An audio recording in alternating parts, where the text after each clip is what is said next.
45 minutes, and then we will open to questions and answers. My only request is, since there are so many of us present today, it should be a genuine question and answer session. So we'd rather not have comments from people or small speeches from people, rather address the issues which the customer will raise. I think there is no better person to speak on the issue of China and Bhutan. He was our ambassador in Bhutan until very recently, and a very successful ambassador. He has written on the Doklam issue, as many of you know. He wrote for the IPCS 2 extremely good articles explaining the entire background. In fact, perhaps in a manner which is better explained than even the government did. So I think, Haran, over to you for as long as you want. Try and keep it to 45 minutes, so that, because I'm sure there are people here who have questions. Thank you very much. Good afternoon, ladies and gentlemen. First of all, let me thank the chairman for this warm introduction. And I would also like to thank Ashok and ICS for giving me this opportunity to share my thoughts on China factor in Bhutan. Briefly, what I'll be covering is relations between Tibet and Bhutan, because that is very relevant. It still is relevant, at least as far as Bhutan is concerned. Then the contacts with China, which started in the 1720s, and major developments since the Chinese, rather communist takeover of China in and the subsequent occupation of Tibet, or subsequent takeover of Tibet by China. I'll also be touching upon boundary issue, also the Doklam issue. Then I'll come to the current state of Bhutan-China relations, and then I'll digress a bit to say something about what is our interest in what is happening between India, rather between China and Bhutan. I'd like to start with, start talking about something that doesn't exist, which is the relations between Bhutan and China.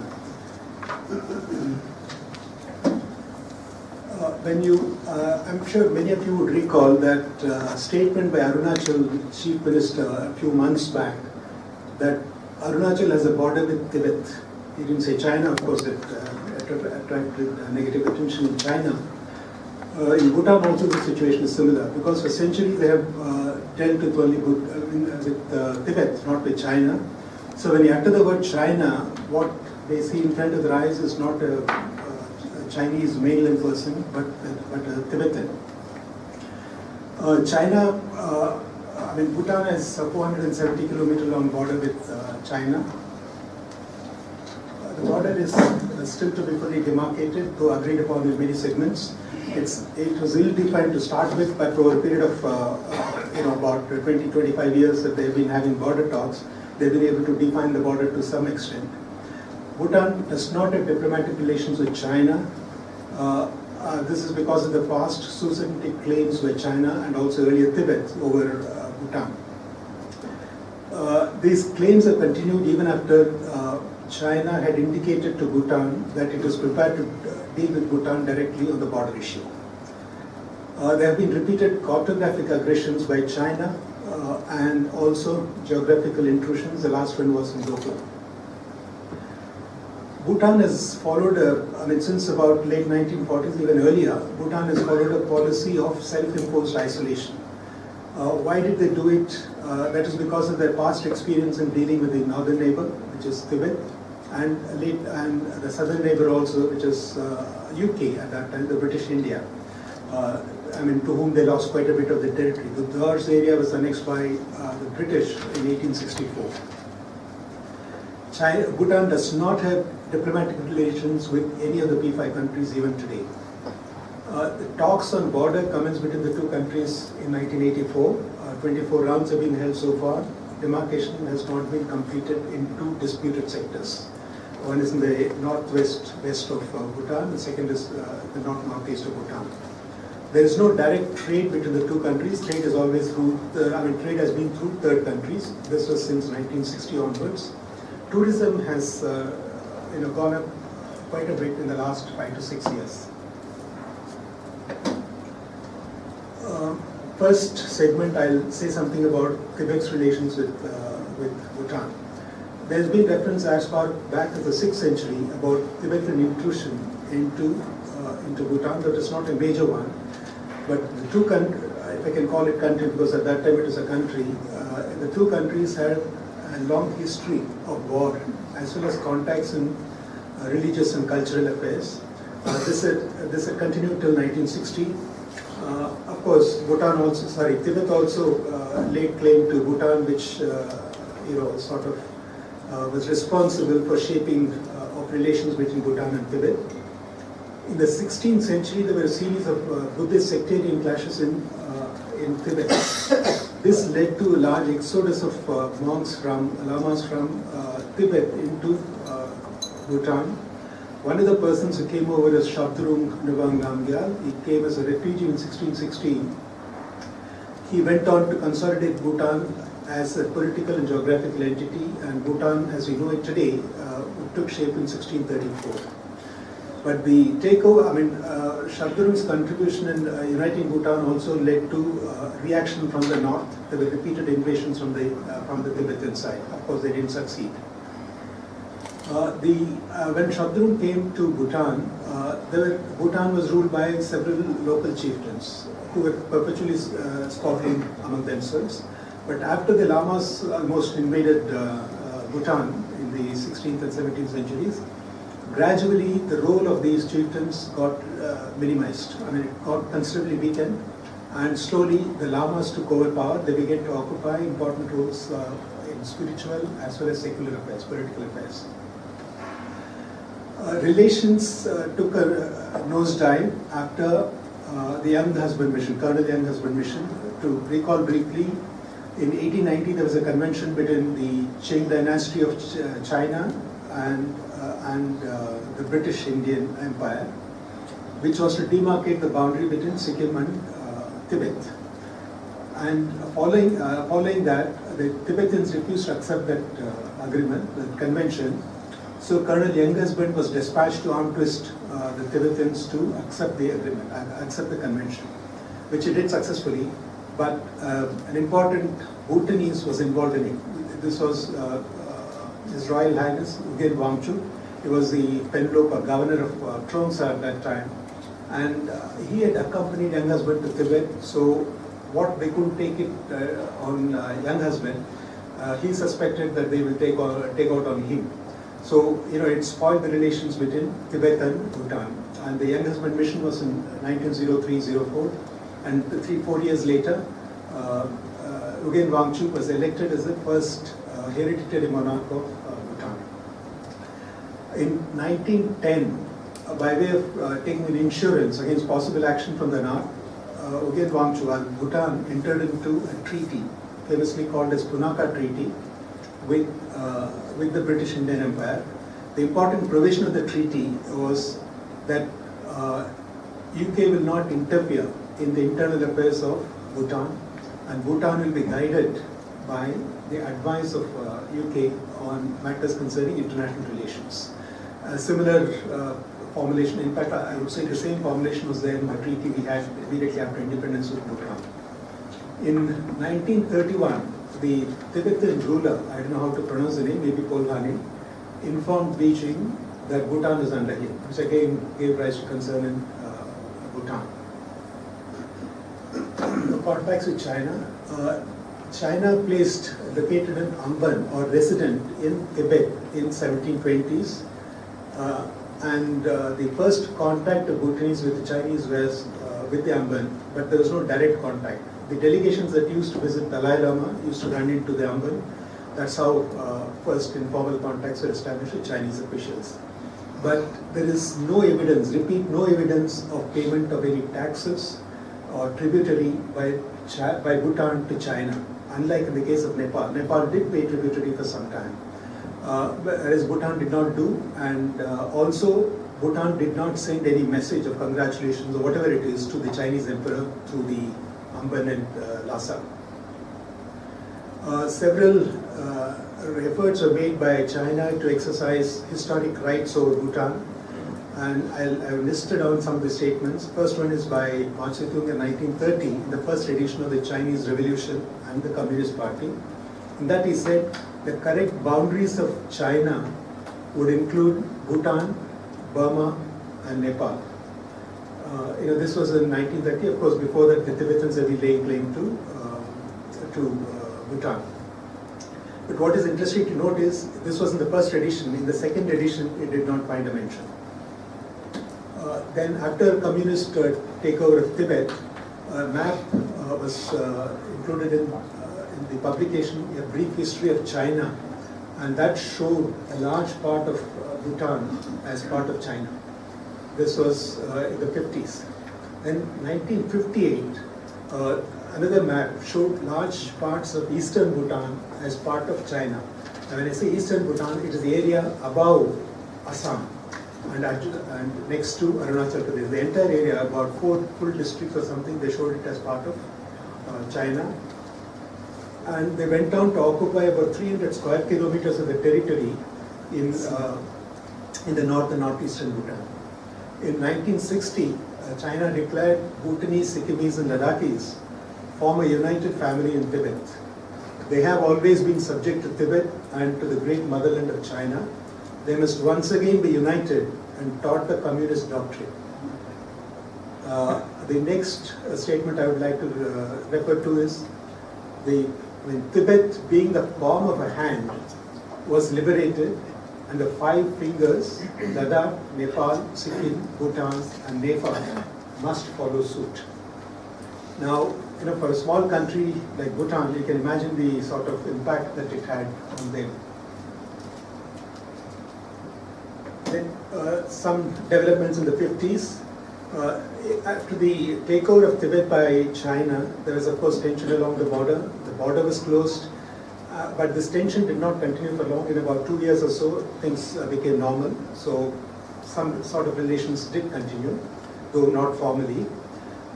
The developments in Tibet was watched closely in Bhutan. I'm referring to the uprising in eastern Tibet and central Tibet in the 1950s, and of course also the uprising in 1959 and the flight of Dalai Lama to India. Now the route that Dalai Lama took was close to the eastern border of Bhutan with India, because he came to Tawang and from there he traveled. And because of these developments, China strengthened its forces along the border, informal border that they had. And there were also reports of intrusions by China. This made Bhutan apprehensive of its own independence. There were signals in mid-1950s that China will accept Bhutan's independence and offered economic assistance. Of course, Bhutan did not fall for it. The arrival of refugees after 1959 posed a very serious problem for Bhutan. At that time, perhaps Bhutanese population was maybe 300, 400,000. And for them to receive even 6 to 10,000 refugees was such a huge number. And they were also worried about what will happen to Bhutan given the past history of what happened in the 16th and 17th centuries when Tibetan Lamas came over to Bhutan. So they promptly closed the border. They banned trade with China, which ban exists even today. They closed the office of the trade representative in Lhasa and withdrew all their officers from Tibet. But there was a surprising development in 1974 when, for the coronation of the 4th king, an invitation was sent out to China. Of course, China jumped up with joy and described it as a new page in friendly contacts between China and Bhutan and reflective of desire of Bhutanese government in safeguarding national independence. Obviously, the reference was to India. Now on to boundary issue, which is the cause for what happened last year. In 1959, and of course China was aware of the treaty relations between Bhutan and China. In 1959, Chinese PM Zhou Enlai wrote to Pandit Nehru asking for direct bilateral border talks with Bhutan. We did not, of course, accept that, nor did Bhutan. Then second was border issue. Rather, in the early 60s also, again, China sought bilateral talks without Indian involvement to resolve the border issue. Again, Bhutan did not respond. And I have read somewhere that the border issue continued to be on the agenda in India-China border talks till the late 1970s. Now, but I haven't come across anything on what really happened. and whether anything at all was discussed in these talks. In 1979, of course, China adopted a different strategy. There was large-scale incursion on grazing lands, and following which both India and Bhutan protested. Chinese ignored India's protest because they said it is Bhutanese territory and responded only to Bhutan. And in 1981, following this, of course, the National Assembly held a debate and suggested that Bhutan should talk directly to China. In 1981, a boundary commission was set up, and Bhutan established contacts with the Chinese delegation in New York and with the Chinese embassy in Delhi.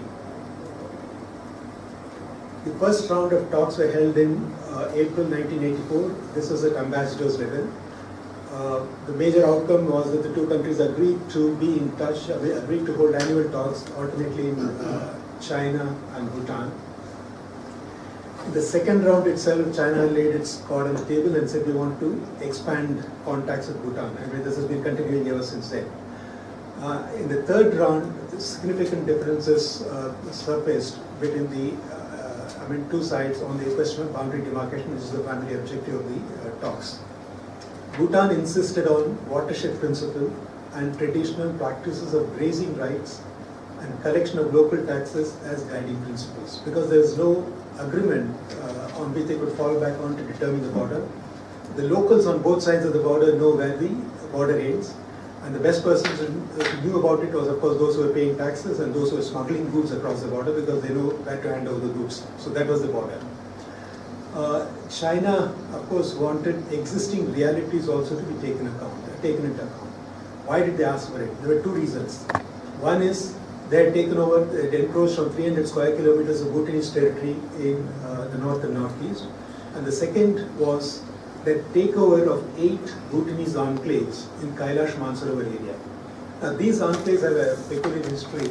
These were given to Bhutan not by Tibet, but by the Ladakhi king for some services Bhutan rendered at some stage. And both are from the same sect of Buddhist, Kajupa sect.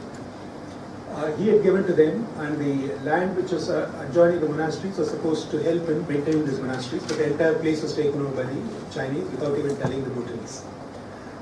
The first 10 rounds succeeded in agreeing upon the guiding principles for border demarcation. This continued, and in 1996, again, China resorted to fresh tactic of logging and road construction in disputed areas. When Bhutan confronted China with this, they offered to enter into a treaty of, rather, agreement of friendship. Of course, Bhutanese delegation could not agree upon it immediately. They had to consult the headquarters, so nothing was signed. But during the 11th round, China made a major proposal, which is a package deal.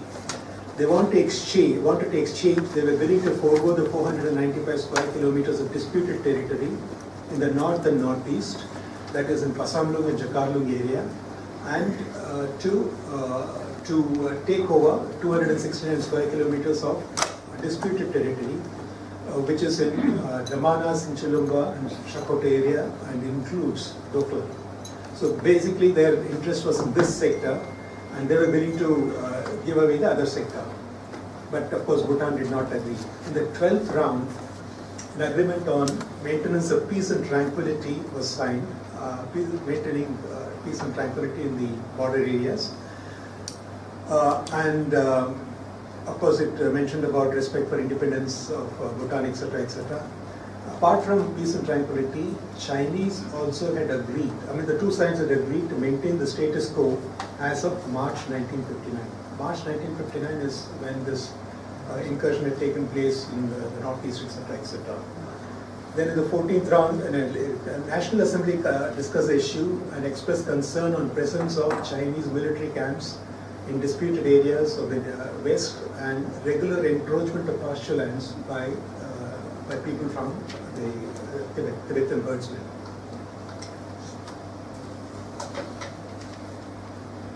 There is no major development in the subsequent rounds, and the 24th round was held in China in August 2016. disputed areas remain the same, that is the Pasamlung, Jakarlung area in the north and Shakato, Sinchalumba, Dramana area in the west. This is the same area that was proposed for exchange by China in the 11th round of talks. In 2011 or 12, the two sides agreed for joint field survey to assess what is the ground situation like. This was completed in the northern sector in 2013 summer, and in the western sector in June and September 2015. Now, what the report of these thing is, it was never made public.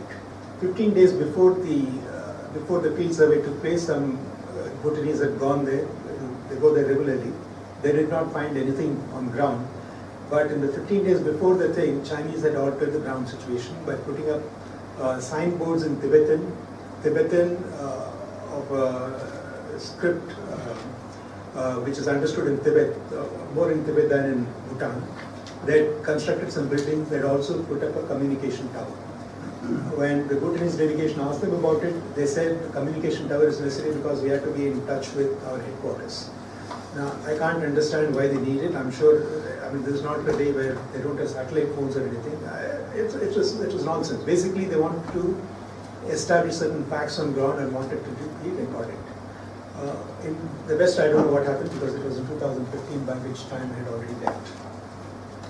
The border violations by China have continued in the north and the west, and the last major violation was in Doklam, to which I will come to now, when China sought to build a road. Now, on Doklam, I will give a brief history. First is, of course, in 1780, it became part of Bhutan, because the Chogyal of Sikkim gave away Har district of Bhutan to Bhutanese invaders. He ceded the territory. And Doklam is part of Har district of Bhutan. In 1890, there was a convention between UK and Qing dynasty. I hope I'm pronouncing it correctly. Qing dynasty. Article 1 of the convention said, laid down the principle for for the boundary, for identifying the boundary between the between Tibet and Sikkim. And it said it will be along the crest of the mountain range, separating waters flowing into Tista on the Sikkim side from waters flowing into Amochu or Mochu on the Tibetan side. And it also added borderline commences at Gipmochi, Mount Gipmochi. Now, this looks fairly simple and very straightforward, excepting that this area had not been surveyed till then. So nobody knew the location, exact location of so-called Gipmochi, which subsequently one identified as Gemochi.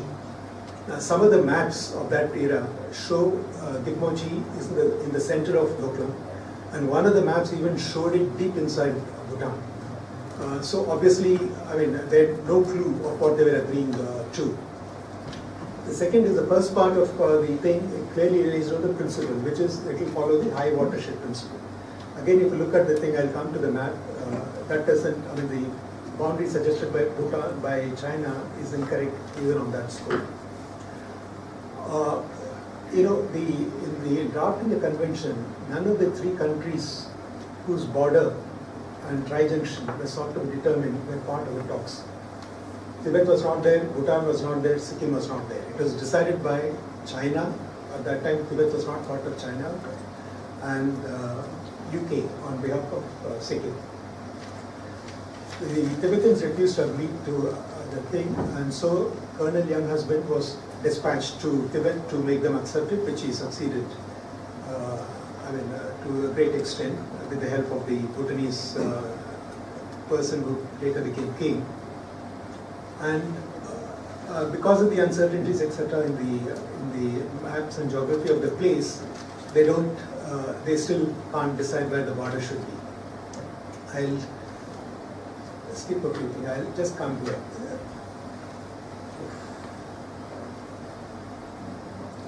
Okay, now this is Gipmochi or Gemochi. This is the place. This is the tri-junction. We say the tri-junction. We and Bhutan say tri-junction is here. It's about 7 kilometers north of the place. This is called Batangla. Okay, the reason why we say Batangla is, if you look at the high watershed point, it is like this. It goes like this. Okay, the shaded portion is Doklam, and this is the boundary as per us and Bhutan. If you see the height of Gemochin, it is 14,523 feet. It is, this one is 14,523. It is written there, I can't read from here. This one is 15,000 and odd, and this one is 14,531 or something, is slightly higher than this one. This is Sinchela Pass, and this is Merugla Pass. So if you are talking about the high watershed principle, this should be the ridge that should be the boundary between those the two countries. China, of course, has latched on to Gemochin and say it should be east from or southeast from here.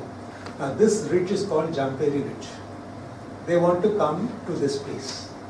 That was the objective of building a road last year.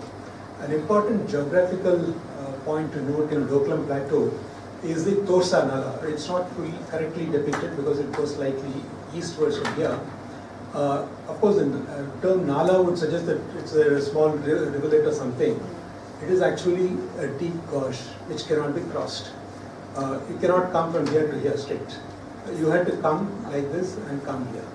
Now, I told you about border incursions from China, and this had happened even before that, before last year. Because everybody, both countries had recognized this to be disputed area, in which case they should maintain the status quo. They did not. In 1996 or 7 or something, they started some construction. Ultimately in 2003, 2004, they built a road from Yatung to some place somewhere here, in the northern part of Doklam Plateau. They built a road, which was there. So till 2003, 2004, they used to, after they completed the thing, once or twice they had come to the southern side by foot. But when they come by foot, they had to, as I mentioned earlier, they had to take this route. They had to come like this and come here. Now here is an Indian Army post, Dokala. Okay, so they had to pass within 100-150 meters of Dokala post to reach the southern part of the Doklam Plateau. Now what they were trying now, last year in June was, they were trying to build a road from here. We didn't know what the ultimate destination was, but up to this place perhaps. So that they can move equipment, men, etc. without difficulty to the southern part, from where they can climb up to Jamperi. This is when we intervened and stopped the construction. Now this is the brief thing. Doklam Plateau is hardly 89 square kilometers, but strategically important, and Torsa Nala I had also already mentioned to you about. Now, what is the strategic importance of Jamperi Ridge? Now, Jamperi Ridge,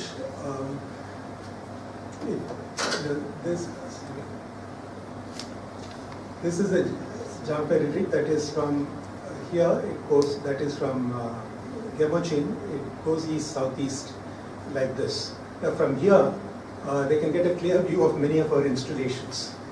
Second is, they can easily see, visually see what is happening on the Siliguri corridor.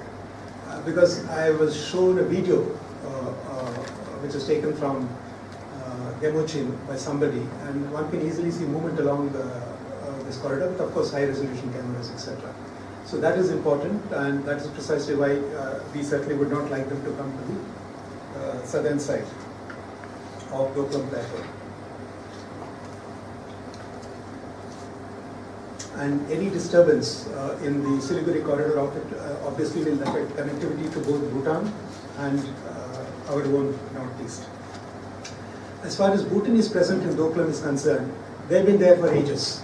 All that they do is they come here during summer months, and establish one post somewhere here in the southern part, which is operational only for about 5 months or so in a year, 5 to 6 months in a year. They come and set it up in in April, and wind up by late August or early September and leave. They post, they have few soldiers posted there.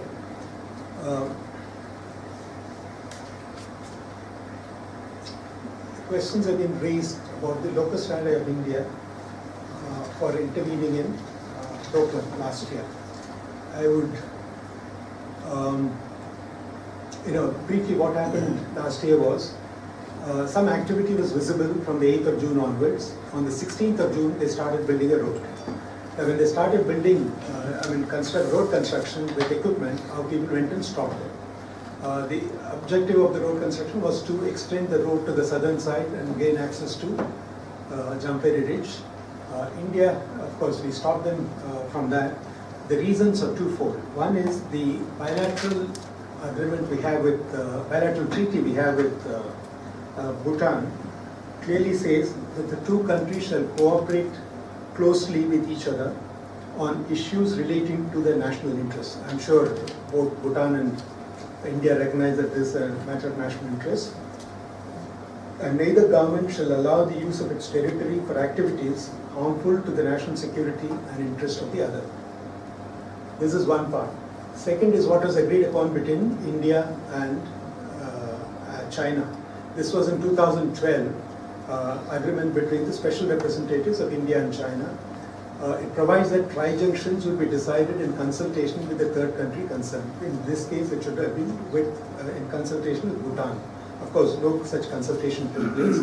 And it is also agreed that the status quo will be maintained till then. Again, Chinese try to violate the status quo.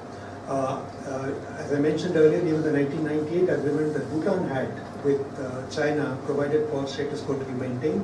So Chinese are violating both the agreements. That is why we sent in our people. One more frivolous point, if I may refer to it. China said it informed India in May and June 2017 about the road project. My counter question to that would be, if they think that India is not, India doesn't have any locus standi on this issue, why did they even have to inform us? They could have just gone ahead and done it. They didn't do it, which means obviously they recognize that India has a locus standi. Of course, how it was resolved, I think all of you know, on the 28th of August, India and China agreed to end the standoff, and both China was to withdraw its building equipment from road building equipment from the side, and both India and China were to withdraw their troops from the standoff point. India withdrew its troops from the standoff point. There was no difficulty at all because they're hardly a few hundred meters from Doklam Pass, the Doklam border post. So it was all accomplished in a matter of maybe an hour or two. As far as China was concerned, Chinese equipment was withdrawn from the standoff point, but not all of them went back. Some of them remained on the northern side of Doklam Plateau. Then the troops also, not all of them left Doklam Plateau, many of them remained on the northern side of Doklam Plateau. And then, of course, now there have been reports about significant build-up in the northern part of Doklam, to which I will come a little later. Now, what lies in it? When discussing Doklam, we had assumed certain things won't happen, or we had made certain assumptions. What were those assumptions? That the Himalayas are a natural barrier, and Chinese are not going to come across it. Now, it has been proved wrong, both in their activities in India, in the border with India, and with this one, and if additional proof was required, that is provided in Doklam, where it is a clear case of their climbing over 15,000 feet to come to this side. Second is, Doklam can't be inhabited in winter months. Now, because the weather is harsh there, and it's covered by 6 to 8 feet of snow during winter months, for a better part of winter, because of which nobody used to see. In fact, even the Bhutanese used to do this, and it is an unmanned territory. It is an unmanned territory for 6 to 7 months in a year. Chinese have demonstrated that if they set their mind on it, they can maintain troops there, which they did last winter. Third is, the Bhutanese were confident that China will offer a very good deal on the border issue to Bhutan, since it's a small country. Now, after what happened in Doklam, I don't think they entertain any such hopes.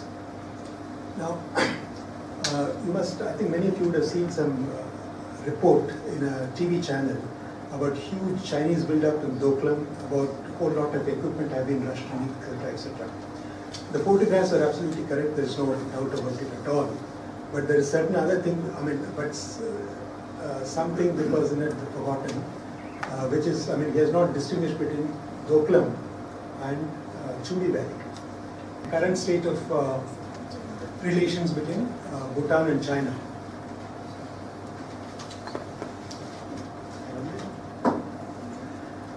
As I mentioned earlier, there are no formal relations between China and Bhutan, though some visits do take place on and off.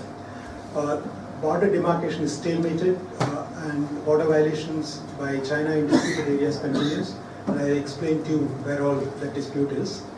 There is no direct trade, but there is trade through third countries. Now this is significant. If you walk into any supermarket in Thimphu, all that you see is Chinese goods. It's flooded with Chinese goods, but there is no direct trade between that. So when I ask them, it looks like 75 to 80% of the goods come from India and are shown as Indian goods. Okay, and they are on the shelves of supermarkets in Bhutan. And the rest of them come from Southeast Asia, either through Thailand, Singapore, or Hong Kong. China is keen on full diplomatic relations, formal direct trade, etc. with Bhutan. They also want to open embassies and they want to have direct flight connections between the two countries. Bhutan is very wary of it. Of course, they want the border issue to be resolved first, and even after that, they want to proceed very gradually on improving relations with, doing something with China. They adopted a similar approach even as far as India is concerned, so it's nothing new. The next point I'll come to a little later. The penultimate point, China is now, or rather was in 2016, the #1 tourist origin country for Bhutan. About 9,200 or so people came, but what is important is not 9,200. They accounted for 19.2% of total dollar-paying tourists who visited Bhutan. Indian tourists don't have to pay in dollars, they can pay in rupees. But in 2017, the number dropped by over 30%. This is because of the Doklam standoff. I think the Chinese deliberately held them back. And the share of Chinese tourists and dollar-paying tourists visiting Bhutan dropped to 8.9%. And is expected to pick up this year. China is also involved in some major religious projects in Thimphu, in Lunshi. Lunshi is a district in the northern part of Bhutan along the border with China. And also Phuntsholing. And the project which they are executing in Phuntsholing is just about 15 kilometers or even less, 10-12 kilometers from the Indian border. Now, I told you that China doesn't have any diplomatic... what are these religious projects? Sorry? What are these religious projects? All Buddhist. No, can you indicate the nature of these projects? Monasteries, and one is a huge Buddha statue, the two others are monasteries. The Buddha statue is at the entrance to Thimphu Valley. On the left bank, you'll see on top of it is a huge one. You can't visit from anywhere in Thimphu. It's so huge. And all this didn't come directly from China. They had their proxies in Southeast Asia, so they finance such projects and these enter. But everyone in Thimphu knows, where these have come from. And I told you about the point that I passed over. The elder generation, of course, have very strong feelings towards India because they were the direct beneficiaries of all that we did in the field of education, training, etc. But the younger generation is more open to contacts with China. That is something, because they don't have that much affection for India as the elder generation. They are more open to relations with China because they see economic benefits in relations with China. But the current government has not done anything. Current government is actually, has put a freeze on establishing diplomatic relations with any new country. It has diplomatic relations with 53 countries, but all this was completed during Jilmetin Le's time. The views of the government I mentioned, and views of the king, that is what is important. The king still handles foreign affairs, not foreign affairs directly, but security issue comes directly into the king, and even the younger generation respect the king. So even if they have a different view, the king says that's not good for our country, they are not going to question it. So that will continue. Now the last slide, which is on India's interest in what's happening between the two countries. Basically, our interest was in the border settlement. He wanted to take care of our views and security interests, fully on board. Now, this, of course, as I mentioned to you, is in the Doklam area primarily and also Shakote area. That is the northwestern sector, which is under dispute. Second is, I would suggest that we should support Bhutan's gradual approach to development of relations with China. Of course, this is possible only when the border issue is out of the way. Then our traditionally friendly relations with Bhutan should not be allowed to undergo any change, should not get diluted in any form, because Bhutan is, in future, when Bhutan opens up to China. And in case, and if and when China establishes a presence there, which doesn't seem to be in the offing, at least not in the immediate to medium term, we have to be wary of Chinese activities in Bhutan, particularly in border areas, and this requires constant monitoring by us, so that China does not do in Bhutan what they have already done in Nepal. I'll stop at this. I'll be happy to take some questions, and of course, thank you very much for your attention.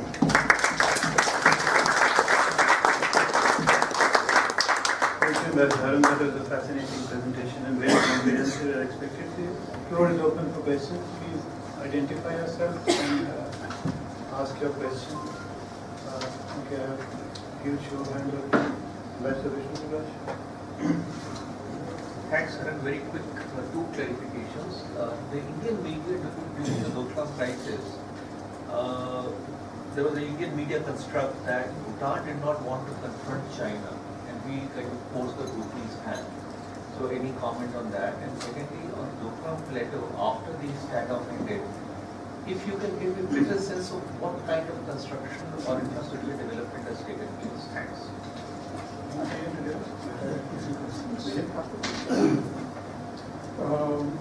You say that there are 8 enclaves and about encroachment of 300 kilometers which we see on that. So what is the status of that, those enclaves and 300 kilometers, number one? And number two, how do you look at the future relations of China and Bhutan? There is, after 5 years or maybe 10 years, all these things. I have two short questions, Haran. Earlier you said that China made a soft offer to Bhutan about 300 square kilometers on the west side, that is Doklam area and around that, to be given away by Bhutan in lieu for about 400 something square kilometers on the eastern side. Now, later on you said that after the recent episode, Bhutanese hope for such an offer have melted away. I did not understand how they have melted away. Has the offer been withdrawn? Because earlier you also indicated that perhaps Bhutanese were interested in that offer. So if you can clarify that. And second, last question is not Saurabh. Ambassador Saurabh Kumar. पीछे देना. पीछे. Thank you for a very good presentation. Couple of questions. You mentioned what Dinesh just said, something about Bhutanese hopes of a good settlement. Where exactly did those hopes reside? And secondly, see, when you say they were number one tourists, how has this come to be? Bhutan had a situation where they were not able to take the number of tourists that wanted to visit Bhutan.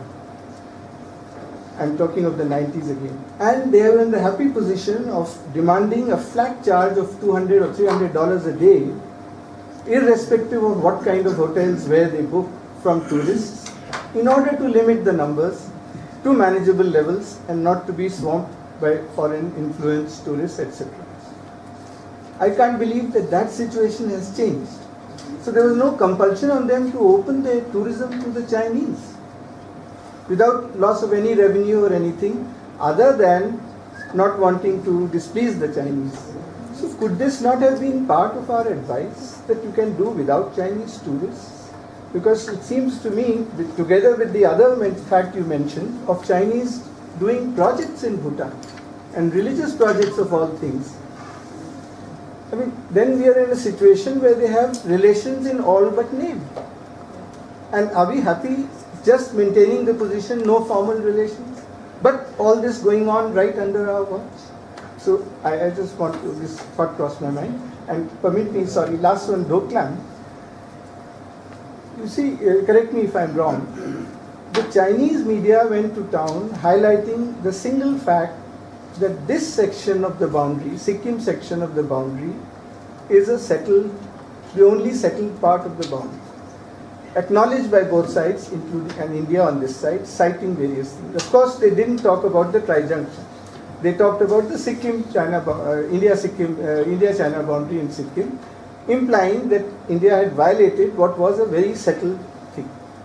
That apart, we didn't seem to be highlighting the fact that you mentioned that in the 12th round of special representatives, there was a clear agreement to go to the countries concerned for the tri-junctions, even though this part may be correct, the boundary between India and China, but the tri-junction needed. And pending that, not to disturb status quo. So is there any reason why we didn't highlight that part? Thank you. Okay, thank you. I will respond, but not necessarily in the same order. First, your own question about Doklam. I'm a little surprised to hear from you that this agreement between the special representatives was not highlighted by the government of India. I don't think it's factually correct, because I had seen reference to it.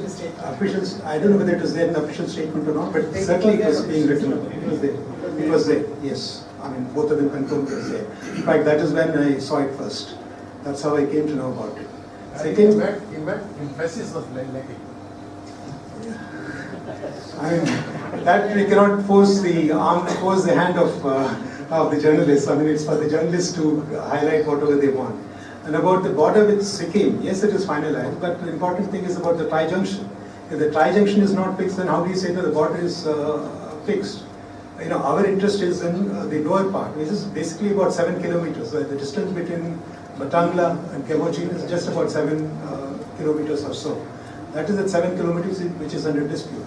And if you need to fix the tri-junction, it is possible only through combined efforts, discussions between India, Bhutan and China. That's what we've been saying. You talked about tourists. I think those days when they try to limit the number of tourists is over. They still charge $250 per day as tourist fee. Of course, they make some exceptions.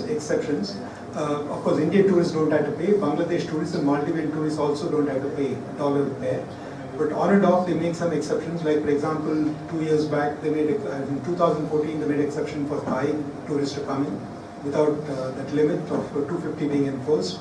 And I think last year or something, South Korean tourists were allowed to come in like this with some relaxation of the normal rules. The facilities available for tourists have increased quite a bit in Bhutan, Paro, Punakha, etc. So, I mean, they need to fill up those rooms also. I mean, it is not as though they're getting enough people from the West. So, I mean, in terms of filling up the rooms, they just said it won't be possible for them to do it with only Western tourists, Western European tourists.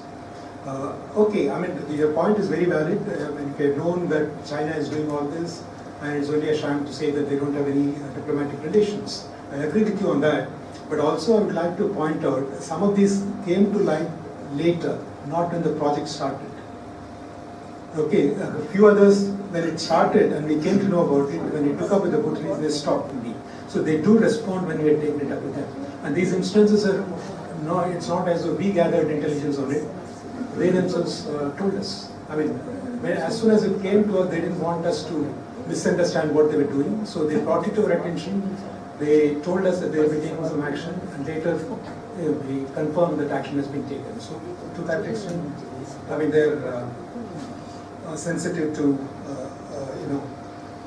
our requirements, our security concerns. Then about 8 enclaves, they continue to be with the Chinese. Once or twice, in 2 rounds of talks, the Bhutanese have taken up the issue with the Chinese. All that the Chinese have said, forget it, they're not going to return it. But if you can give me a list of property you lost there, we will compensate you for it. This was in the official border talks. Okay. Then future relations with 5 to 10 years. Everything will depend on how the border issue gets resolved. The Chinese thought the border issue will get resolved in 5 years. And they thought once they make that package offer, it will be done in 1 or 2 years. It has not happened. It has dragged on for now almost, 35 years or so. I don't think that it is going to get resolved. Until it is resolved, I can't see much progress in relations between the two countries. About the build-up you asked in Doklam, it is there. What I have no confirmed information because I was rattled when I saw the TV report. But about the exact nature of build-up, I don't know. But I believe they have a couple of helipads on the northern side of Doklam. The number of troops have increased, number of equipment they have brought in also has increased, but I don't know the details of equipment and the number. And you asked one more thing. I would believe that we push to Bhutanese. It's not a question of pushing or this one. Number one, as I told you, we also have a local standard. It's not just the Bhutanese. Of course, sending in troops, etc. is, frankly, what happens between India and Bhutan generally is out of public domain. It was so even when I was there, that was 4 years back. It is so even today. So we don't know what exactly happened between the two. So I wouldn't like to speculate on it. But but I would only stress on the local standard form. We also had local standard. Okay, I've been advised by the director of the ICS that the next round of questions has to be from the younger colleagues. So I'm going to skip my list. And our younger colleagues should ask. Yes. Okay, please, the young lady. Ashok, go ahead.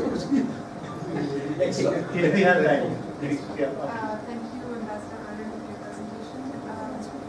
You spoke about some of the spiritual artifacts that the Chinese. Please identify yourself. And where are you from? Hello.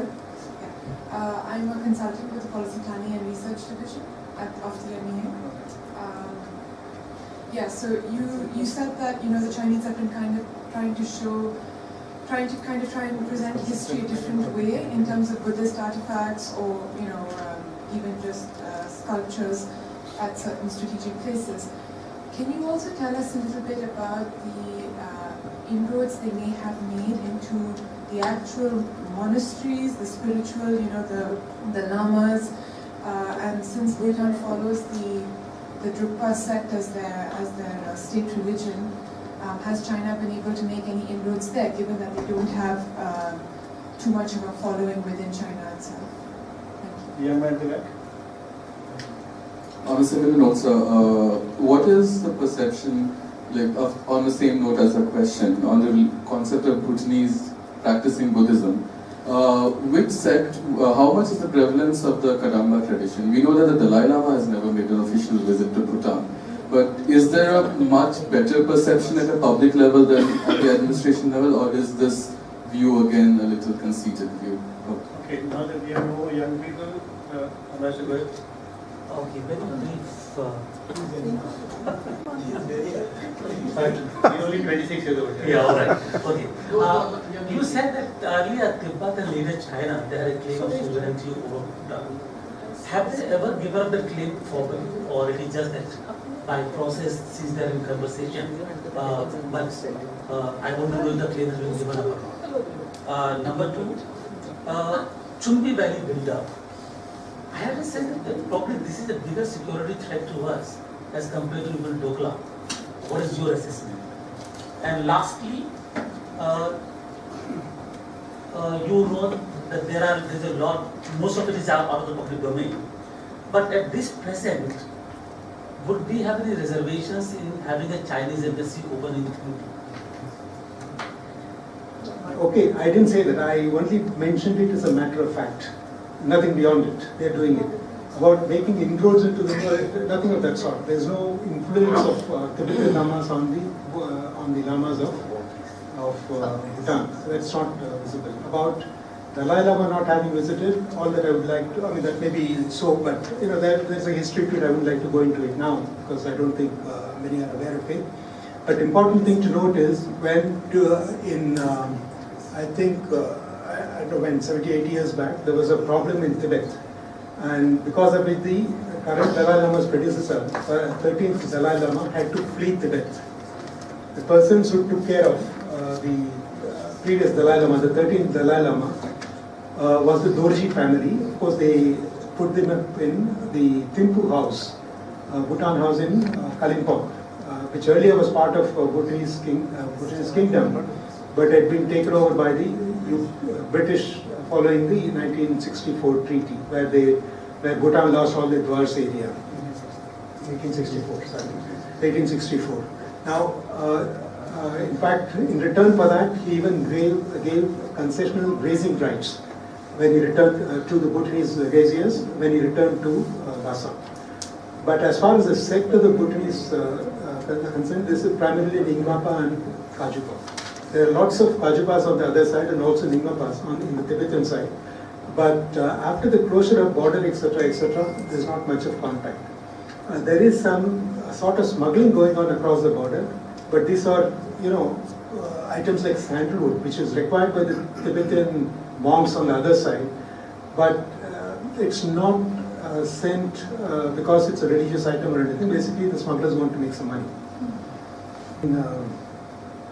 Why were we not vocal on Doklam? See, on the one hand, people say it is Bhutan's problem. On the other hand, we say, why were we not vocal? We have to keep Bhutanese sensitivities in mind. Whatever happens here, whatever statement we issue here, is analyzed, is looked at very closely by Bhutanese leadership, much more than any of us do. So we had to bear that in mind when responding to it. If we are seen as, if we go on an overdrive, it would have had a negative reaction, negative impact in Bhutan. That's one of the reasons I can think of for not highlighting this issue. Now, have they given up their claims? Somebody asked me. Suzerainty claim. They don't, it's not as if they're going to make an announcement. But as I told you, even in 1950s, they were willing to discuss the border issue and settle it with Bhutan. What does it mean? Obviously, they recognize it as a different country. Then in the 1998 agreement, it clearly says we recognize the independence of Bhutan. The Chinese, Tibet is not relevant. 1998 it is certainly there. But even earlier, 2-3 times, they had said that we are prepared to deal with you, we are prepared to recognize your independence, but deal with us directly. Chinese embassy in Thimphu. Chinese embassy in Thimphu is for Thimphu to decide. It's for Thimphu to decide, and they made it absolutely clear they don't want relations with any other P5 countries. They still haven't got out of the phobia of foreigners. That still continues. Thank you. Just 2 quick points. One is that, Doklam crisis when it took place, obviously it was a matter of stress for the Bhutanese government. For us the stakes were higher, but certainly with the Bhutanese government. I'm just wondering what kind of domestic reverberations this particular episode created in Bhutanese circles, public and also the government. Because we keep hearing that such a situation could arise once again, and therefore the Bhutanese would be in that sense on some kind of tenterhooks. Because the point is, as I said, the perception of the strategic importance of Doklam is different in our minds in comparison to the Bhutanese mind. The second point is that, we have a treaty relationship with Bhutan. So I'm wondering whether the treaty relationship imposed some obligations on us when the Bhutanese territory encroached in other parts of Bhutan, the north, particularly when these claims are being made. I'm just wondering whether there are some implications for us, or whether the expectation that this treaty, under the treaty, we are supposed to do something with. Thank you. Thank you very much, Ambassador Haran, for a very fascinating presentation. I'm following up on this earlier question about China's diplomatic relations perspective in Bhutan. You mentioned that they are very clear that they will have nothing to do with the P5 and that the king is very clear about this. You also mentioned a little earlier that the younger generation is quite keen on relations with China. And the younger generation is quite well connected now by internet. In Bhutan, it's quite accessible. So they are very much, I'm sure, aware of what is happening, not only in India, but in India's neighborhood, that India's neighbors are keen on expanded relations with not only India, but also China. Nepal, for example, is right next door. So how much longer can we expect?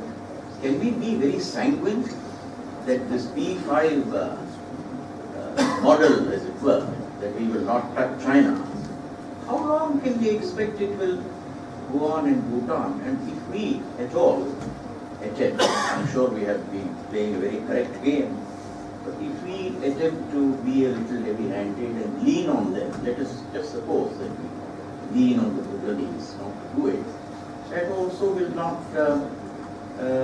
work for much longer. I mean, we have seen the offshoots in another context in Nepal.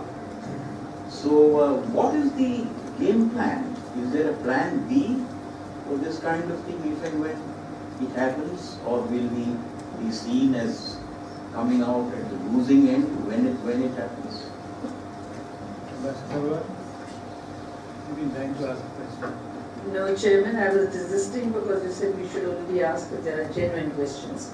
So I don't know. So I have for once not raised my hand. So now I don't know whether it's a question or ignorance or a comment, but since you've been kind enough to give me the floor, just to get a sense from Ambassador Haran and yourself and Ambassador Kanta, after Doklam, there were a couple of comments, and I'm sorry I'm not able to recall the names of the Bhutanese commentators. There were some editors of some well-known papers and so on, which were somewhat critical and somewhat self-congratulatory, that had it not been for Bhutan's prompt action and turning, and alacrity, I think that perhaps that they had really played a very key role in placing India in the kind of fulcrum role, I think. So I don't know, but I don't know whether they represent a fringe element or is there some element of mainstream, because I take it now to the observation that the younger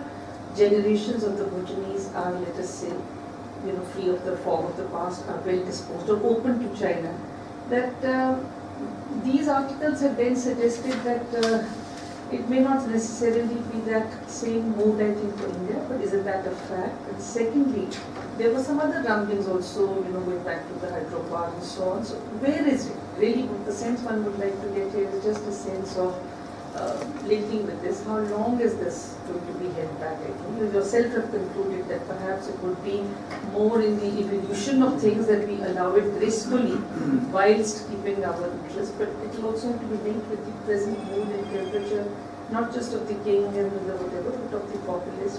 But I sometimes get a feeling we are, I don't want to use the word complacent, but we are very confident that things as they are really not going to change, as you also said, in the short and immediately foreseeable period. So maybe anything on that. Yeah, that's right. I think there's a question on domestic reverberations. And that's also linked in some way to what Neelam asked. Yeah. It's like this, in any neighboring country, however friendliest of relations you may have, there will be some groups which will have contrary views. It is so in Bhutan also, but it's a very, very tiny group. In fact, when I was there, one person used to keep on writing. I think that's the same person who Neelam is referring to. But this is about 4 or 5 people. But what has happened after Doklam is, these people used to write blogs frequently. Now, but blogs were in anonymous names, right? But after Doklam, or during Doklam, they started writing in their own names, which is a significant development in Thimphu, in Bhutan. Second, the small group has expanded slightly, but not alarmingly. Slightly, some more people have joined the group, but not much. So that is where it stands. And I don't think, basically on these issues, they go by the guidance given by the king. So if the king wants a certain course of action, that's what will happen. And they will not question his judgment, they will go by whatever he decides. That is one. You asked something.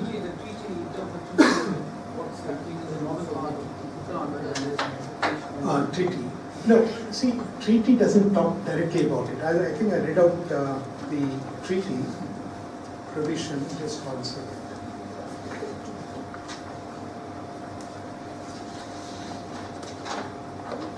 This is your copy. Okay, this is, it says Bhutan and India shall cooperate closely with each other on issues relating to their national interests. So if Bhutan approaches us, certainly we'll give our advice or whatever they want us to do. I mean, let us discuss together. And similarly, neither government shall allow the use of its territory for activities harmful to the national security and interest of the other. Yeah, we don't have direct, locus standi to intervene, but certainly if Bhutan asks for advice, we'll be there to give advice or help them out whatever way they want. Let me also clarify the earlier the disputed areas was something like 1100 plus square kilometers. Now it has come down to 700 plus. What happened to the remaining 400? Much of it has been gobbled up by the Chinese. Bhutanese never asked us to intercede or to come to the head. And even today, border incursions are happening. Bhutanese have never approached us to do anything. Nothing lacking on their side. So about advice to PM, the retired ambassadors don't have any locus standi to seek a meeting with PM on this issue or any other issue unless one is called to give advice. If of course I'm called to give advice, I'll be happy to this one. But so long as I was ambassador there, I did give advice, and I mean, of course, it's for the political leadership to consider or reject it. About younger generations, yes, as I mentioned, I mean, their views are different. I mean, they see some merit in having economic contacts with China because they stand to benefit from it. And they see what's happening around the world, and they know that China is going to be the leading economic power in the not too distant future. So certainly this one, but wanting economic links is not the same thing as wanting political relations or establishing formal contacts. Example, India itself. We've been having some sort of contacts right from, we even signed a treaty with a country with which we didn't have diplomatic relations. Okay, the treaty of perpetual friendship, etc., that was signed at that time. I mean, when we didn't have diplomatic relations. We established, we sent Border Roads Organization to build roads and established Project Dantak. That also was done before we had diplomatic relations. Formal diplomatic relations were established with Bhutan. Yeah, formal diplomatic relations with Bhutan was established on 8th of January 1968. So Dantak was the first official government body to be present in Bhutan, followed by INTRACT, Indian Military Training Team. This was at the request of Bhutan because they got nervous after what happened at the northern border. So in 1962, and also of course our own problems with China, they decided to have a standing army. They approached us, we told them yes, we will help you. So INTRACT, the Indian military establishment, was there from 1962. Our trade was there with them. We started building a road there. We started establishing hydroelectric projects. All this, I mean, this was micro projects. All this happened before we had diplomatic relations. So yes, they can do it with Bhutan also, with China also. But I think with China they have a lot more reservations because they don't know what the Chinese will be up to.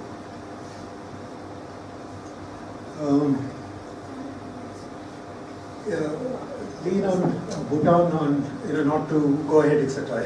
Frankly, it's a decision of Bhutan. When they took a decision, even before we became independent, to isolate themselves from the international community, it was not a decision prompted by us.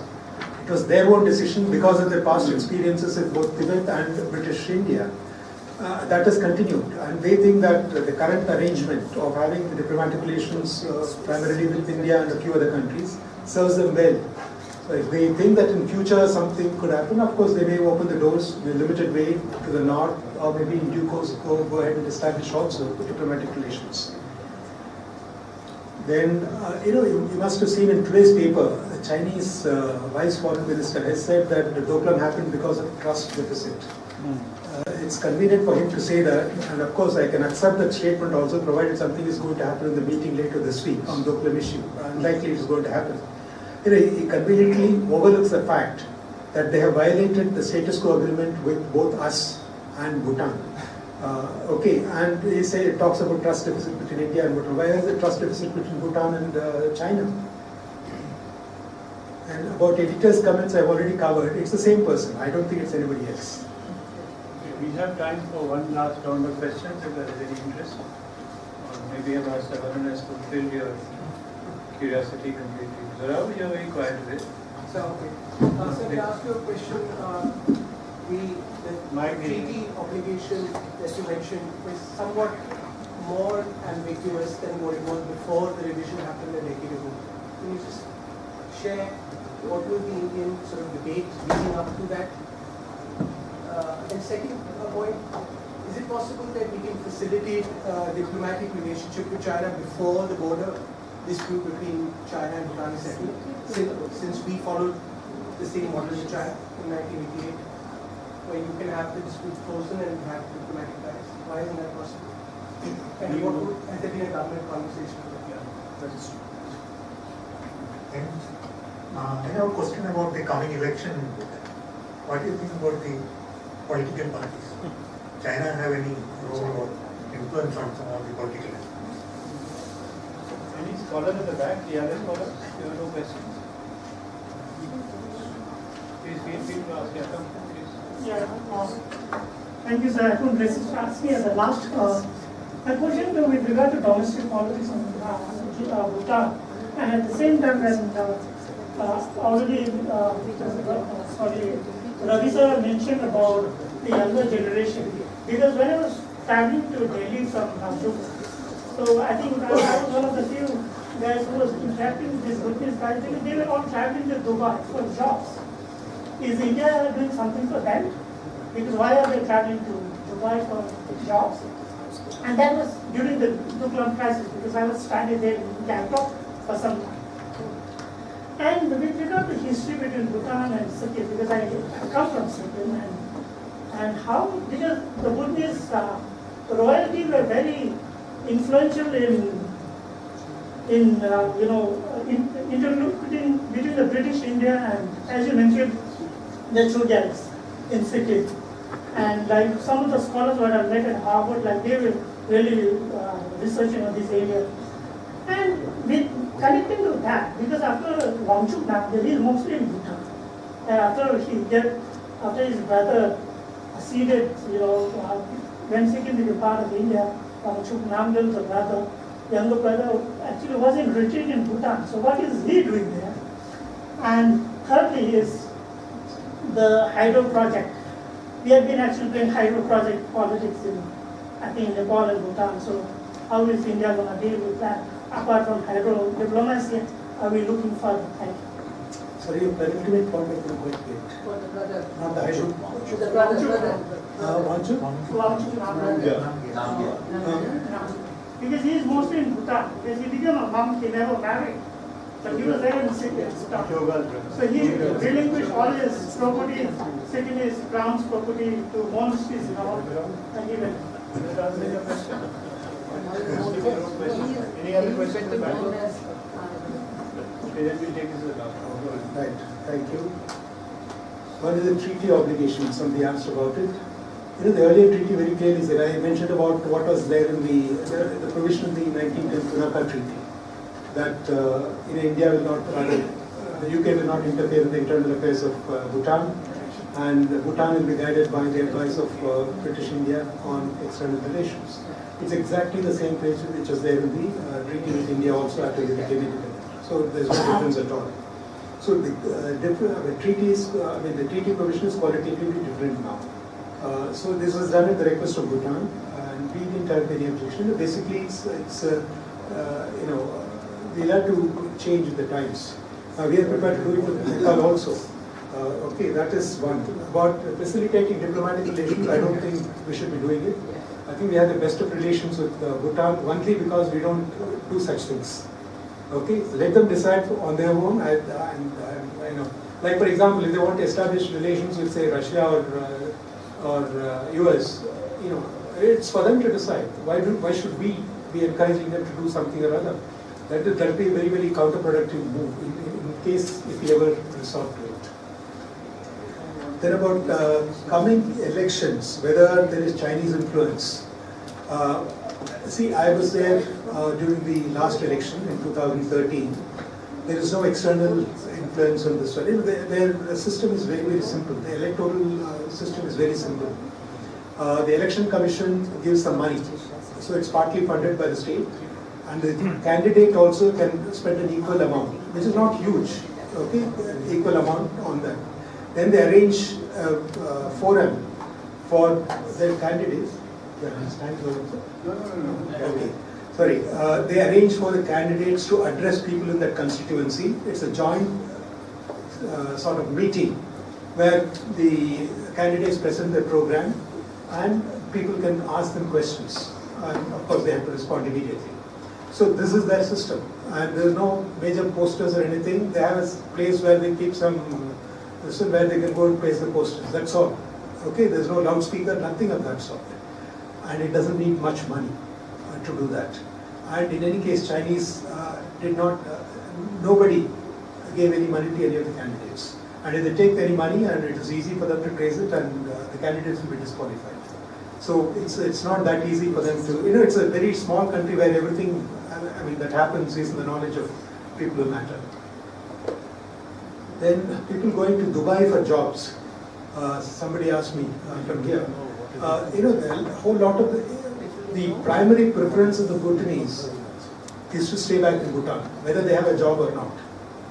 Okay, and in fact it surprises me, there are a whole lot of unemployed people, uneducated also, many of them, but they're not prepared to work in the hydropower projects because they think it's too manual a job, but they don't want to do it. They find it difficult to recruit even drivers because they have their own habits. They after 4 o'clock or so they hit the bottle and they won't be there when you want them. So it's not difficult to get Bhutanese to this one, even though the hydro projects are committed to recruiting as many as possible from this one. They go through the process, but when they don't find enough people, they bring people from India. At that time there were 70,000 people from India working in the hydro projects. But why when the Bhutanese not coming forward to work there? It doesn't fit into their idea of what work is, unfortunately. Now, as far as India is concerned, there are a whole lot of people who come to India. In fact, they take up jobs in India. Some of the education institutions approach us and say that, Bhutanese say that they have the permit to this one, so campus recruitment can be allowed them to participate. We told them yes, because as per the bilateral arrangement, that is allowed. But they work for 1 or 2 years and return to Bhutan. I don't know why they don't feel comfortable. I have seen people returning from US to take up jobs in this one, where they will perhaps get 1% of what they were earning in US. So there is some attachment to the motherland which brings them back. Okay, and when this current government came, they realized that they're not able to divert this unemployed people into hydro projects, which they thought they'd be able to do. So then they talked to some Middle Eastern countries, Gulf countries, and some of them readily accepted. Kuwait has an embassy there, Kuwait accepted, and one more country. So they advertised for 50 positions. They selected, they could ultimately select only 12 or so. Out of that, only 8 went, and I think after 2 years, none of them remained there. They came back. They just couldn't work there. So people, if they're going to Dubai, it's fine, but I believe now some people are going to Malaysia and now. Yes, it's a government policy also because they're not able to find jobs there. You should realize one thing. In a tiny country, they're turning out something like 4,000, 5,000 or even 6,000 graduates a year. Okay, where do they find jobs? Where do they find jobs? So the government is trying to send them out. They have some arrangement with some countries, but despite that, they're not able to find enough takers. Then you mentioned about hydropower politics. I don't know what. See, this is one country where we have played our cards very, very carefully, and I would say very correctly so far. You take hydropower projects. 1958, Panditji visited this one, and in his note he has recorded, Bhutan has immense potential for water power.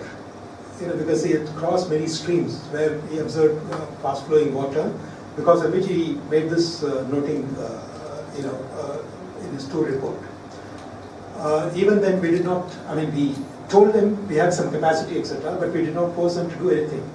All that they agreed to was a 360 kilowatt, okay? 360 kilowatt, not megawatt, 360 kilowatt micro hydel plant, and that was established in 1967, completed in 1967. And that was inaugurated by Mrs. Gandhi in 1968 when she visited that place. That was the first hydro project project we did. After that, we established 8 more similar projects, small projects all over Bhutan. And incidentally, that Julshina project, the first one to be established, they renovated it, but they did not change the main equipment. They renovated it last year. It was formally re-inaugurated this year, earlier this year. And of course, at that time, the Prime Minister of Bhutan said, they did not touch the original equipment because it's functioning well, and I want it to be a symbol of India-Bhutan economic cooperation, which has worked so well in the hydropower field. So that continues. Now, after that also we didn't do anything. They came to us and asked us to do Chuka, 74, completed in 86, 87. After that, Kurichu, Tala. Now, the entire demand is coming from them, and we are only responding to their demand. In 2006, we entered into an agreement under which we agreed to establish 5,000 megawatts of additional generating capacity by 2020 at the request of Bhutan. 2 years later, when Prime Minister Manmohan Singh visited that place, they wanted us to establish 10,000 megawatts capacity, not 5,000, again by 2020. Prime Minister agreed on the spot, and another agreement was signed. Okay, so all these are in response to Bhutanese requests. We did not force them to do anything. That's how it should be, and I'm glad it is so far. I don't think I left out anything, but if I left out anything, please. I think it remains for me to thank Ambassador Haran for an excellent presentation and for so comprehensively answering every single question. Thank you very much. I think that was an excellent performance. Thank you. Thank you.